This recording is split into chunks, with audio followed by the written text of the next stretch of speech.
So hi guys, this is NR Rahi here from English Super Class. Guys, in this video lecture we are going to learn about how to use infinitive to in a sentence. तो आज की इस video में हम सीखने जा रहे हैं infinitive to का यूज सेंटेंस में कैसे करते हैं। अब सवाल यहाँ पर ये उठता है infinitive to ये है क्या। मुख्य क्रियाओं के पहले अगर to का यूज किया जाए तो उसे ही कहा जाता है infinitive to।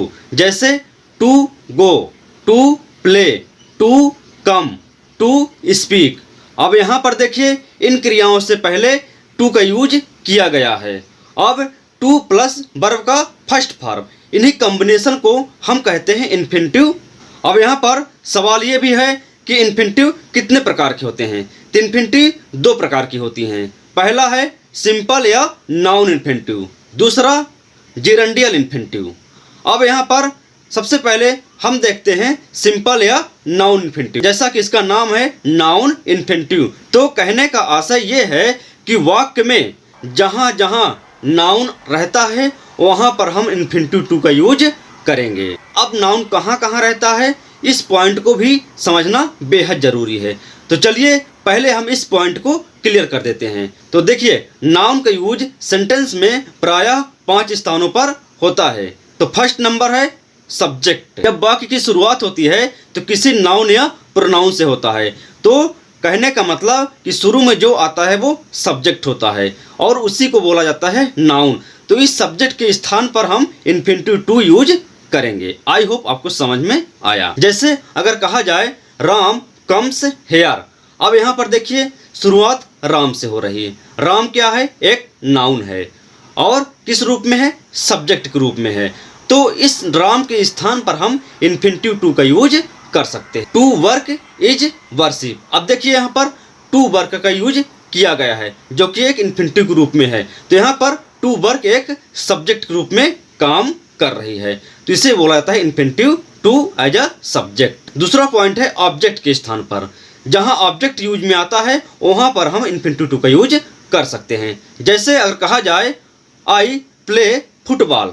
अब यहाँ पर देखिए प्ले के बाद फुटबॉल आया जो कि एक नाउन है और कौन सी जगह पर है? ऑब्जेक्ट के स्थान पर है। तो यहाँ पर इस नाउन की जगह पर हम इन्फिनिटिव टू का भी यूज कर सकते हैं। तो इस इन्फिनिटिव को हम बोलते हैं ऑब्जेक्ट ऑफ ए वर्ब, यानी किसी क्रिया का ऑब्जेक्ट रूप में इन्फिनिटिव टू काम करेगी। तो आई होप समझ में आया।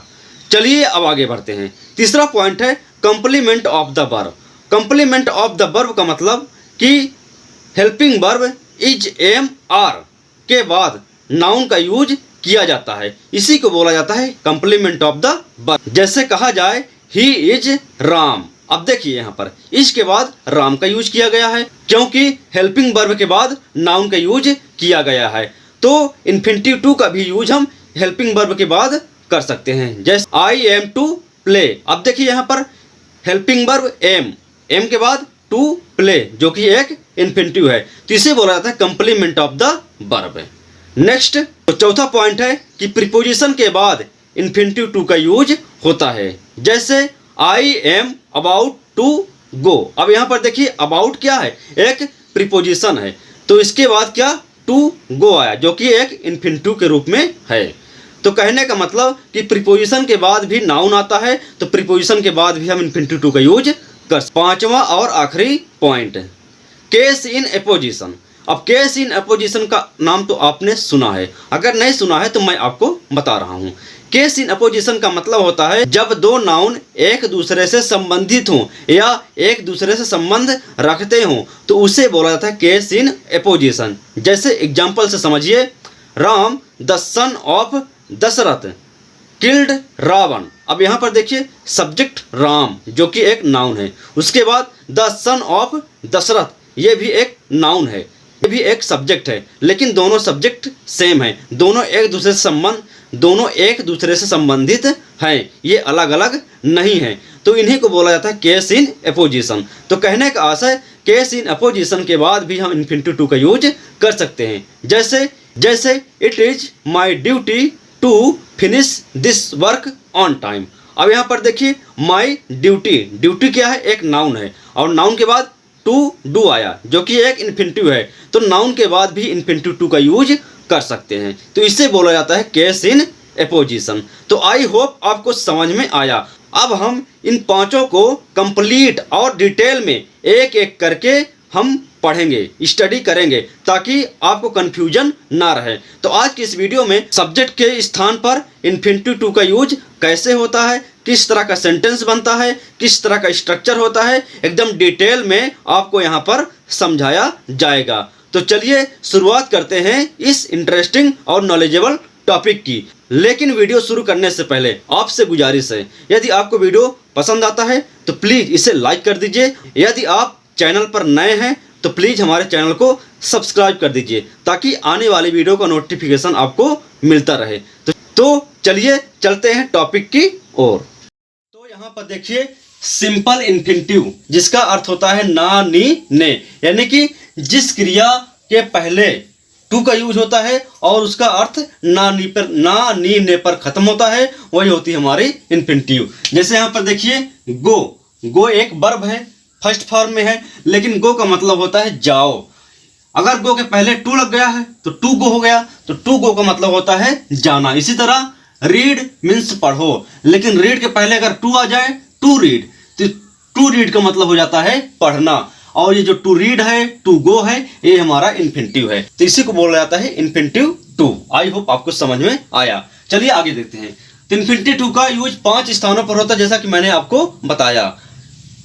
सब्जेक्ट, ऑब्जेक्ट, कंप्लीमेंट, प्रीपोजिशन और एपोजिशन, इन 5 स्थानों पर हम इन्फिनिटिव टू का यूज करते हैं। तो आज की इस वीडियो में पहले हम सीखेंगे कि सब्जेक्ट के स्थान पर इन्फिनिटिव टू का यूज कैसे करते हैं। तो चलिए देख लेते हैं।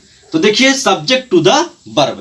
एक बात यहाँ पर ध्यान रखिए कि किसी क्रिया के पहले अगर टू लगा है तो उसका अर्थ ना, नी, ने पर खत्म होता है। एग्जाम्पल से समझिए, गलती निकालना आसान है। अब यहाँ पर आप सोचिए किस शब्द में ना का यूज किया गया है। तो यहाँ पर देखिए निकालना में ना का यूज किया गया है। तो गलती निकालना का मतलब होता है ढूंढना, गलती ढूंढना, पाना। तो यहाँ पर तो देखिए ये हमारा इन्फिनिटिव टू है, तो इसके पहले हम टू का यूज करेंगे, उसके बाद फाइंड। टू फाइंड मतलब निकालना या पाना या ढूंढना। यहाँ पर ध्यान रखिए कि वर्ब की इंग्लिश यानी कि निकालना, जो कि एक वर्ब है जिसमें ना जुड़ा हुआ है, इन्फिनिटिव के रूप में यूज की गई है। इसकी अंग्रेजी बनाने के बाद आपको इसके आगे जितने भी वर्ड हैं उनकी इंग्लिश बनानी पड़ती है। तो देखिए निकालना हमारा टू फाइंड हो गया, उसके पहले क्या लिखा है, गलती। तो गलती का मतलब फॉल्ट, तो यहाँ पर फॉल्ट, ये देखिए टू फाइंड फॉल्ट, गलती निकालना या गलती ढूंढना।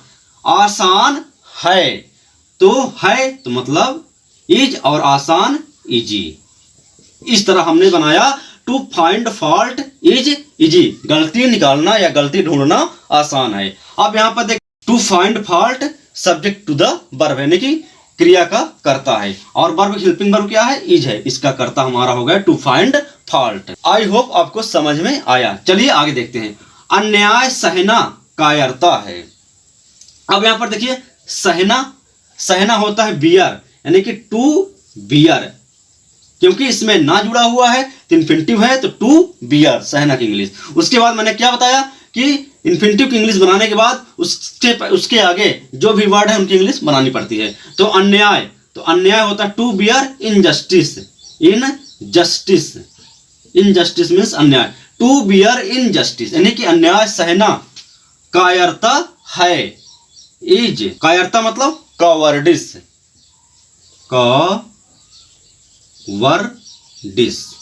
ये देखिए कॉवर्डिस मीन्स कायरता।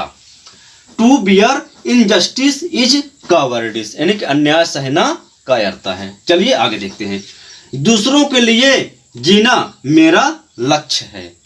अब यहाँ पर देखिए किसमें ना है, जीना में। तो जीना लाइव, यहाँ पर देखिए लाइव मैंने क्यों पढ़ा, क्योंकि लाइव का मतलब होता है जीना और लिव का मतलब होता है रहना। तो इसलिए यहाँ पर जीना है तो इसको उच्चारण लाइव होना चाहिए, टू लाइव। अब देखिए मैंने क्या बताया कि इन्फिनिटिव टू की इंग्लिश बनाने के बाद आपको उसके पहले यानी कि उसके आगे जो भी वर्ड्स हैं उनकी इंग्लिश बनानी पड़ती है। तो जीना हो गया हमारा, उसके आगे क्या है, के लिए, जो कि के लिए होता है फॉर। उसके बाद क्या है, दूसरों, और दूसरे होता है अदर्स, सॉरी। इज और मेरा लक्ष्य, माई गोल, गोल का मतलब लक्ष्य। इस तरह हमने बनाया to live for others is my goal, दूसरों के लिए जीना मेरा लक्ष्य है। चलिए कुछ एग्जाम्पल्स और देख ले। तो यहाँ पर देखिए 2 एग्जाम्पल्स लिखे हुए हैं, थोड़े लंबे सेंटेंस है लेकिन बहुत इजी तरीके से आप इसको समझ पाएंगे। देखिए, मुंबई में सड़क पार करना, अब देखिए ना किसमें जुड़ा है, पार करना, जो कि एक इन्फिनिटिव है, ना नी ने पर इन्फिनिटिव हमारा खत्म होता है। तो पार करना टू क्रॉस, टू क्रॉस। मैंने बताया आपको कि इन्फिनिटिव की इंग्लिश बनाने के बाद उसके पहले जो भी वर्ड है उनकी इंग्लिश बनानी पड़ती है। तो यहाँ पर देखिए सड़क, to cross the roads, to cross the roads in का मतलब में, मुंबई, इन मुंबई, इस तरह to cross the roads in Mumbai. फिर आगे देखिए आसान नहीं है, तो है का मतलब इज और नहीं का नॉट और आसान easy, is not easy. To cross the roads in Mumbai is not easy. Next, सुबह उठना स्वास्थ्य के लिए लाभदायक है। उठना मतलब to get up, to get up, उठना। उसके पहले क्या है, सुबह, और सुबह के आगे in the morning, in the morning, इस तरह to get up in the morning स्वास्थ्य के लिए लाभदायक है। तो इज लाभदायक को हम यूजफुल भी कह सकते हैं, यूजफुल के लिए, फॉर और स्वास्थ्य हेल्थ, स्वास्थ्य हेल्थ, इस तरह to get up in the morning is useful for health. तो आज की इस वीडियो में हमने सीखा कि सब्जेक्ट के स्थान पर इन्फिनिटिव टू का यूज कैसे करते हैं। अगली वीडियो में हम सीखेंगे कि ऑब्जेक्ट के स्थान पर इन्फिनिटिव टू का यूज कैसे करेंगे। तो इस वीडियो में इतना ही, और वेट करिए नेक्स्ट वीडियो का, जिसमें हम आपको सिखाएंगे कि ऑब्जेक्ट के स्थान पर इन्फिनिटिव टू का यूज कैसे किया जाता है। तो आई होप वीडियो आपको अच्छी लगी और आपको इस वीडियो से कुछ सीखने को मिला होगा।